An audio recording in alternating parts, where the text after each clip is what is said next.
Тағы бір түйткіл. Қазір кинотеатрда көрсетілетін фильмдерге қатысты қоғамдық сын бар. Былтыр қазақстандық мамандар түсірген 94 фильм шыққан, яғни негізінен өзіміздің өнім шығарылып жатыр. Бұл жақсы үрдіс жалпы. Бірақ біз ең алдымен санға емес, сапаға көңіл аударамыз керек. Көрерменнің көңілін көтеріп, күлкі сыйлау бір бөлек. Жағымсыз әдеттерді насихаттау бір басқа.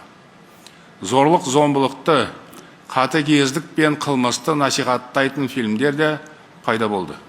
Осы жерде бір нәрсені ескерген жөн.